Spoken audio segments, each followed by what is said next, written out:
Welcome to my academy. दोस्तों, आज हम लोग 11th मैथ्स एनसीईआरटी का चैप्टर 5 देखेंगे, जो आपका है complex numbers and quadratic equations. तो हम लोग इसमें कॉम्प्लेक्स नंबर को देखेंगे, ठीक है। कॉम्प्लेक्स नंबर्स को देखेंगे और उसके कॉन्सेप्ट को समझेंगे। ओके, कि जो हमारा कॉम्प्लेक्स नंबर है, जो हम लोग का कॉम्प्लेक्स नंबर है वो आया कहाँ से, ठीक है। उसका प्रारंभ, उसका शुरुआत कहाँ से हुआ था।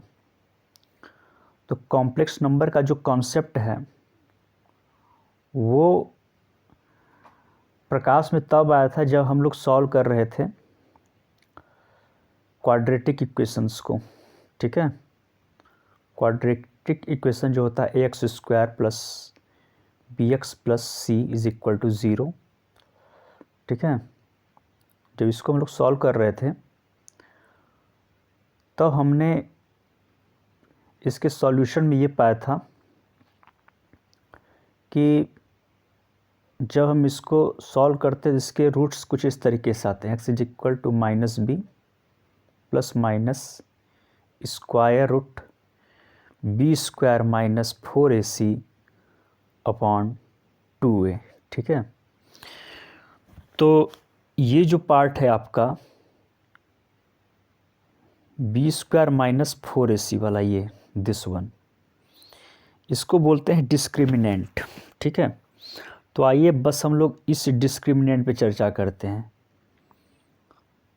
तो ये जो हमारा डिस्क्रिमिनेंट होता है, जो कैपिटल डी से लिखते हैं, ये होता है square root b² minus 4ac। Okay, जब ये वैल्यू, ठीक है, जब ये वैल्यू आपकी निगेटिव हो जाती थी, मतलब 0 से कम, तो इसमें जाहिर सी बात है -2 -3 समथिंग कुछ आता होगा, ठीक है। तो जब ये उतना आता होगा तो उसका मतलब ये था कि मान लीजिए स्क्वायर रूट -1 आ गया, तो इसका क्या मतलब होता होगा, ठीक है। जब -6 हो सकता है तो इसको क्या लिख सकते हैं, रूट -1 इंटू 6 लिखा सकता है। तो बेसिकली रूट -1 के लिए हमें पता करना था कि रियल नंबर के सिस्टम से भी कुछ बाहर है जो कि रूट -1 को लेकर के चले, ठीक है। तो वहीं से कॉम्प्लेक्स नंबर का शुरुआत हो गया। तो इस तरह के नंबर्स को जो रूट -1 में होते हैं, ठीक है, उसको हम लोग इमेजिनरी नंबर बोलते हैं। और बेसिकली जब हम लोग सॉल्व करते हैं x² plus 1 is equal to 0 को, तो x² इज इक्वल टू हमारे पास आता है -1, ठीक है। तो जब इसको स्क्वायर रूट करते हैं तो दोनों का स्क्वायर रूट करेंगे तो ये रूट -1 हो गया और ये बाहर आ जाएगा x, तो x is equal to root -1। इसी को हम लोग बोलते हैं i, ठीक है, इसी को बोलते हैं i। और जब इसको हम लिखते थे x² इज इक्वल टू -1, ये हो जाता था i² इज इक्वल टू -1, ठीक है। तब जब बात करें जैसे रूट -4 हो जाता था तो इसको हम लोग लिख सकते थे रूट 4 इंटू -1। तो ये जब बाहर आता था 4 स्क्वायर रूट के तो हो जाता था 2 और अंदर हमारा बचता था -1। तो इसी को बोलते थे -1 को बोलते हैं i²। तो 2 हो जाएगा और अंदर हो जाएगा i², मतलब -1 की वैल्यू i²। तो i², जब ये i का 2 बार मल्टीप्लाई है तो इसलिए i एक होके बाहर आ जाएगा, तो ये हो जाएगा 2i, ठीक है। ये क्या हो जाएगा 2i, ठीक है। रूट -4 की वैल्यू 2i हो जाती थी। तो इस तरीके से हम लोग ये देखें कि i की वैल्यू रूट -1 होती है, i² कर दे तो ये -1 हो जाती है, ठीक है। इस तरीके से हम लोग देख लेते थे। तो क्वाड्रेटिक इक्वेशन में जब डिस्क्रिमिनेंट हमारा 0 से कम हो जाता है, मतलब नेगेटिव हो जाता है, तो उस कंडीशन में उसी समय हम लोगों ने, मतलब जो हम लोगों के गणितज्ञ थे, उन्होंने इमेजिनरी नंबर की खोज की, ठीक है। अब फिर उसी पर हम लोग आगे थोड़ा बढ़ेंगे। तो हमने देखा कि यहाँ पे सब लोग हम लोग पढ़ चुके थे। अब देखिए इसके रिप्रेजेंटेशन के बारे में बात करते हैं, ठीक है। तो कॉम्प्लेक्स नंबर क्या होता है, कॉम्प्लेक्स नंबर के बारे में बात कर लें। तो कॉम्प्लेक्स नंबर वो होता है जो रियल नंबर और इमेजिनरी नंबर का कम्बिनेशन हो, ठीक है, जो दोनों को मिला के बने। और जैसे कॉम्प्लेक्स नंबर में देखें तो एक रियल पार्ट होता है और एक इमेजिनरी पार्ट होता है। तो कॉम्प्लेक्स नंबर को जेड से रिप्रेजेंट करते हैं और इसको हम लिखते हैं Z is equal to A plus I B, Z is equal to A plus I B, ठीक है। तो ये जो होता है इसको बोलते हैं रियल, ठीक है, उसको बोलते हैं रियल पार्ट, ठीक है। और इस वाले जो इसमें जो कोएफिशिएंट है बी, उसको बोलते हैं इमेजिनरी पार्ट, इमेजिनरी पार्ट, ठीक है। तो इस तरीके से उसको हम लोग करते हैं। और ध्यान से देखा जाए तो इसको हम लोग लिखते हैं real, R E Z, real Z is equal to, simply यहाँ पर बस ए लिखेंगे। और यहाँ बात करें इसकी बी के, तो उसको लिखते हैं imaginary Z is equal to B, बस इसकी मतलब कोएफिशिएंट को लिखना, आई एम मतलब imaginary Z is equal to इसको, सिर्फ बी को, ठीक है, मतलब उसके पार्ट को लिखेंगे।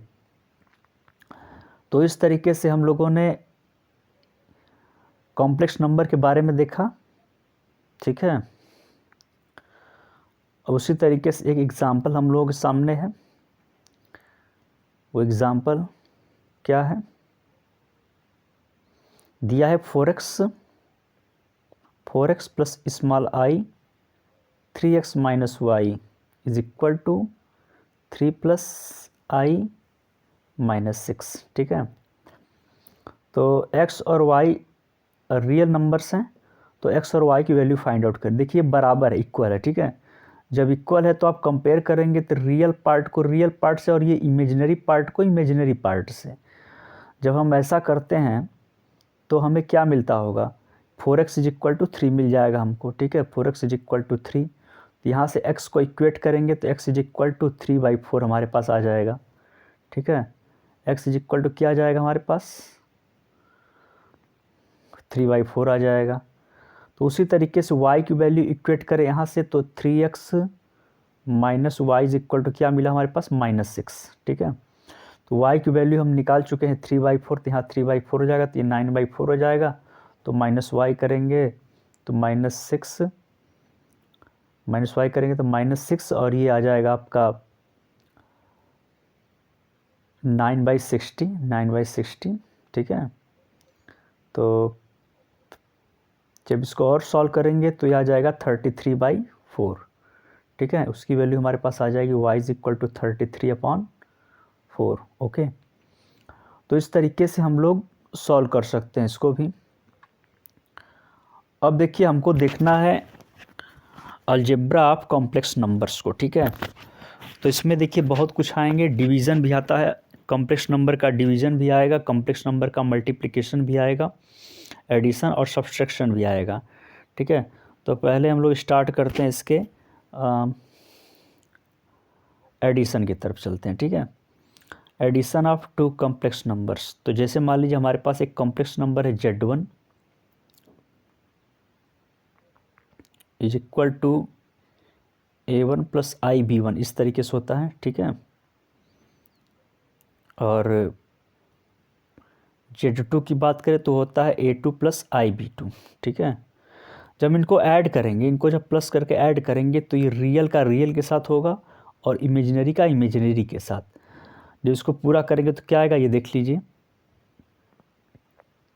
Z1 plus Z2 is equal to real का A1 plus B1 plus small i, imaginary का यहाँ लिखेंगे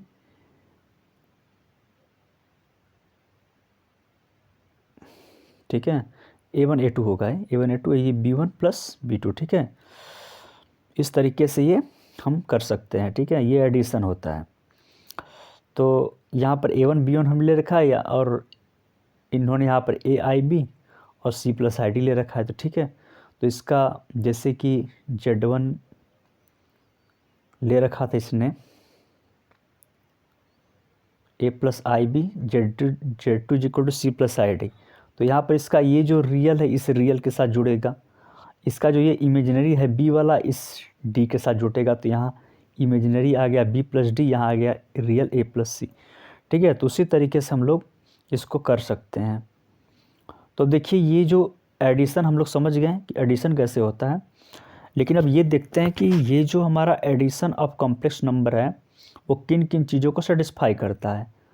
तो पहला बात ये है कि ये क्लोजर लॉ को सेटिस्फाई करता है। ठीक है, ये क्लोजर लॉ को बताता है, the closure law. The sum of two complex number is a complex number Z1 plus Z2 is a complex number for all complex number. मतलब ये Z1 और Z2 कॉम्प्लेक्स नंबर हैं, तो उनको जोड़ने पर भी क्या आएगा, कॉम्प्लेक्स नंबर ही आएगा। ठीक है, तो ये एक बात है। ठीक है, ये क्लोजर लॉ को बताता है। कॉम्यूटेटिव लॉ का क्या होता है, क्रम विनिमय नियम, मतलब उनके ऑर्डर को चेंज किया जाए। Z1 प्लस Z2 को ऐड करें, चाहे Z2 प्लस Z1 को ऐड करें, दोनों कंडीशन में एक ही बात आएगी। इसकी बात होगी a plus c plus i b plus d. ठीक है, यहाँ भी दोनों का सम करेंगे तो सेम आएगा। ठीक है, इसीलिए कॉम्यूटेटिव लॉ को भी शो करता है। ठीक है, बताता है। फिर एग्जिस्टेंस ऑफ एडिटिव आइडेंटिटी। ठीक है, मतलब there exist the complex number 0 plus i zero. ठीक है, 0 प्लस आई ज़ीरो। ठीक है, denoted as 0 called additive identity or the zero complex number such that every complex number। देखिए अगर z इस तरह किससे है, ये हमारा अगर 0 प्लस आई ज़ीरो के फॉर्म में है, तो इसमें अगर हम 0 को ऐड करेंगे तो z ही देगा। ठीक है, तो ये क्या है हमारा, ये हमारा है एग्जिस्टेंस ऑफ एडिटिव आइडेंटिटी। फिर अब बात करते हैं चौथे प्रॉपर्टी की तरफ, तो the existence of additive inverse. मतलब to every complex number z is equal to a plus I B. ठीक है, वो क्या है, complex number z is equal to a plus I B. ठीक है, we have the complex number minus a plus I minus b denoted as इतना, called additive identity और negative of z। तो अगर आप इसको ऐड करते हैं, ठीक है, जब आप इसको ऐड करेंगे तो वो हमें 0 देगा। ठीक है, तो यही होता है एडिटिव इनवर्स। ठीक है, कि अगर ये a प्लस आई बी है, अगर ये a प्लस आई बी है z, तो जो z प्लस इसका निगेटिव जोड़ना पड़ेगा। ठीक है, एडिटिव निगेटिव ऑफ z जोड़ेंगे तब जाकर ये 0 होगा। तो यानी ये क्या होना चाहिए, माइनस a निगेटिव जो होगा z का minus a minus i b होगा। तो जोड़ेंगे तो ये कैंसिल आउट, ये कैंसिल आउट, टोटल क्या देगा, 0। ये होता है एडिटिव इनवर्स होता है। ओके, अब बात करें difference of two complex numbers. ठीक है, टू कॉम्प्लेक्स नंबर्स के डिफरेंस के बारे में। तो अगर हम दो कॉम्प्लेक्स नंबर का डिफरेंस करें तो उसको कैसे कर सकते हैं, जैसे Z1 है उसमें से Z2 को घटाना है, तो कैसे लिख सकते हैं इसको, Z1 करेंगे प्लस करेंगे, ठीक है, और ब्रैकेट में माइनस Z2 कर देंगे। अब जैसे कि आपने कुछ ले रखा है कि Z1 की वैल्यू मान लीजिए हमने ले रखा है 6 प्लस 3i। ठीक है, और हम लोगों ने क्या कर रखा है, Z22 की वैल्यू क्या है, 2 माइनस आई। ठीक है, तो माइनस 2 माइनस आई हो गया। तो इसको सॉल्व करेंगे तो आ जाएगा 4 प्लस 4i, इतना हो गया। फिर अगर इसको दूसरे तरीके से सॉल्व करें, जैसे इसको बदल दे Z2 माइनस Z1 करें, ठीक है, तो क्या आ जाएगा, 2 माइनस आई माइनस 6 प्लस 3i। ये करेंगे तो आ जाएगा -4 और -4i। ठीक है, तो इसमें क्या होता है, टोटली जब बदलेंगे जब इसको हम क्रम इसके ऑर्डर को चेंज करेंगे सब्सट्रैक्शन का, तो इसमें हमेशा एक दूसरे का निगेटिव होगा। ठीक है, तो आज के लिए इतना ही। हम लोग कल इसके और प्रॉपर्टीज़ के बारे में चर्चा करेंगे। होप कि आप लोगों को पसंद आया। Thank you.